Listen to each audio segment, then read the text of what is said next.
అధ్యక్ష దాదాపు 15 సంవత్సరాల తర్వాత ఫస్ట్ టైం అధ్యక్ష ఇంటర్లో రిఫార్మ్స్ తీసుకొచ్చాం అధ్యక్ష. చర్చించాను, నేను బయట పెట్టా, కమిషనర్ గారు ప్రెస్ మీట్ పెట్టి చెప్పారు ప్రజలకి. కొన్ని నిర్ణయాలు మేము ఏదైతే తీసుకోవాలనుకున్నాం కానీ ప్రజలు ఇది వద్దన్నారు, మేము తీసుకోలేదు అధ్యక్ష. మేము ఆ నిర్ణయాలు అమలు చేయాలి, ఎందుకంటే ప్రజలు వద్దంటున్నారు అని మేము చూసుకుంటే మేము తీసుకోలేదు అధ్యక్ష. అధ్యక్ష ఇంకోటి, పెద్ద పెద్ద మహనీయుల పేరు పైన ఈరోజు సంక్షేమ కార్యక్రమాలు అమలు చేస్తున్నాం. దొక్క సీతమ్మ గారి పేరుతో ఈరోజు మధ్యాహ్న భోజనం అమలు చేస్తున్నాం అధ్యక్ష. ఇంకా జూనియర్ కళాశాలకు తీసుకొచ్చాము అది కార్యక్రమం. ఈరోజు సన్నబియ్యం ఇవ్వబోతున్నాం అధ్యక్ష, సన్నబియ్యం ఇవ్వబోతున్నాం అధ్యక్ష. క్యాబినెట్ సభ్యులు అందరూ తెలుసు, క్యాబినెట్లో ఉన్న సభ్యులందరూ తెలుసు అధ్యక్ష. నేను ఒక including hostels, yes, social welfare, BC welfare హాస్టల్స్తో కలిపి అధ్యక్ష గర్వంగా చెప్తున్నా. జస్ట్ ఒక డిస్కషన్ వచ్చింది, మనోహర్ గారు పాయింట్ డిస్కషన్కి వస్తే నేను రిక్వెస్ట్ చేస్తే ఇమ్మీడియట్గా డన్.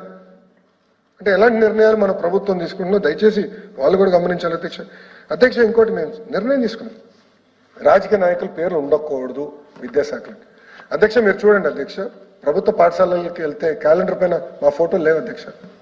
ముఖ్యమంత్రి గారి ఫోటో లేదు, విద్యాశాఖ మంత్రిగా నా ఫోటో లేదు అధ్యక్ష. గత ప్రభుత్వం పెట్టారు పెద్ద పెద్ద ఫోటోలు, ఫార్వర్డ్లు అధ్యక్ష. మీరు నమ్మరు, పిల్లలకి ఇచ్చే టెక్స్ట్ బుక్కి ఫార్వర్డ్ ఉండేది, ఆప్షే చైర్మన్ గారిది ఉండేది.